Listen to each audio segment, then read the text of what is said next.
cutting against the grain. We've all heard that. You're supposed to cut against the grain when you're carving up meat. Why? Today, I'm going to show you.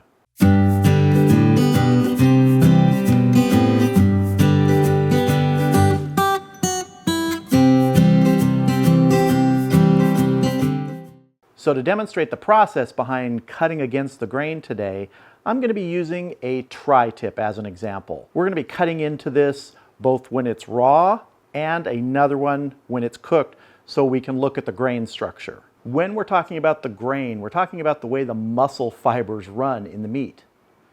If you can look in this tri-tip, you can very clearly follow the lines, but they don't all run one direction across the entire cut of meat.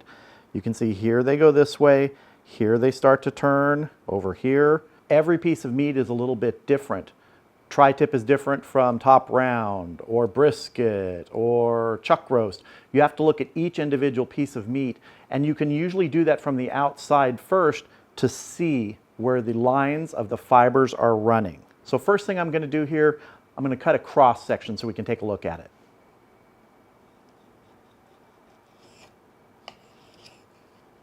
So here we've cut across the grain of this tri-tip, and if you look in there, you can see individual fibers, the ends of them that we've cut across. All these individual little fibers have been severed. So this is what it should look like when you're cutting a raw piece of meat and you're seeing against the grain. Now let's take a look of with the grain. So here, as you can see, you can actually see the strings of muscle fiber running through here. You're not seeing those severed ends because we've cut them lengthwise. So why is this important? Why do people say you should cut across the grain or against the grain and not with it when you're going to be serving meat? Well, let me try and demonstrate. We're going to take one small section of the end of this piece of tri-tip here, and we've cut that across the grain. We're also going to take a section with the grain. Here you can very clearly see the long muscle fibers because we've cut with the grain, and you can see the ends of the muscle fibers here, the little sort of shapes that have been severed.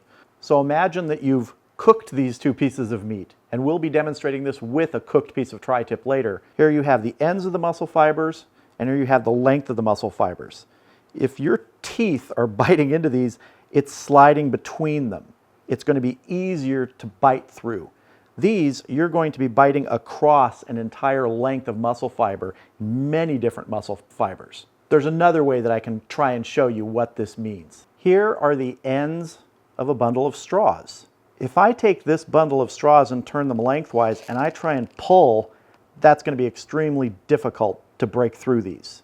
But imagine that I've cut these across the grain. Here would be the end of the piece of meat similar to the ends of these muscle fibers. If I want to pull these apart, all I have to do is that. Cutting against the grain just allows you to have shorter sections of those muscle fibers that your teeth can go through and slide between instead of cutting across them. That's why it's more tender when you bite into a piece of meat that's been cut across the grain. Now it's time to smoke up a tri-tip and try it on a cooked piece of meat. So start the slow-mo and cue that music.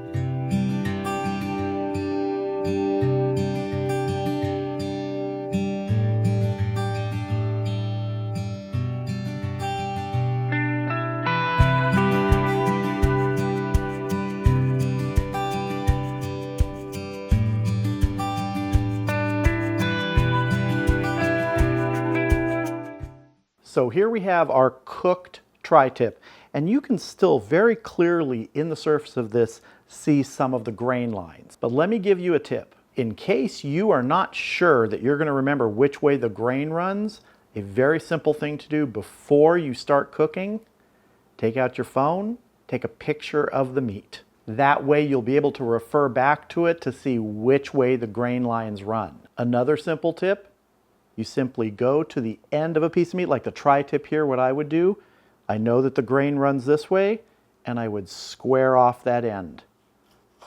That way I'll remember that cutting across the grain is just going parallel to that initial cut. So let's cut into this tri-tip now, and we're going to take a slice across the grain and with the grain and see the difference when we bite into it.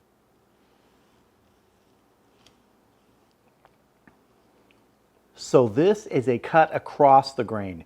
You can clearly see the ends of those muscle fibers that we've severed. Let's take a slice out of this. Set that aside. Now we're going to take a slice with the grain. You can see in this that you can actually follow the fibers all the way along the cut.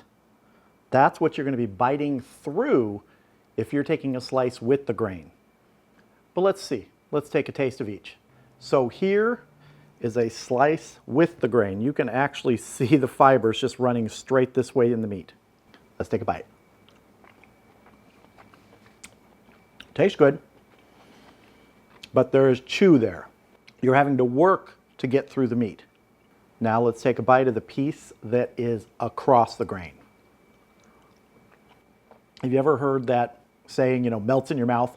Well, this isn't melting in your mouth, but the effort it takes to bite and to chew is minimal because your teeth aren't having to work to cut through fibers, they're sliding between them. And if you're working less to chew through the meat, you're going to enjoy the flavor a lot more. And really, any video that uses tri-tip for a demonstration, well, that's okay by me. I hope you enjoyed this video. Feel free to check out some of the other videos on my channel and consider subscribing. And if you do, click that bell for notifications. Thank you all for watching. Hope you have a great day. I'll see you again soon.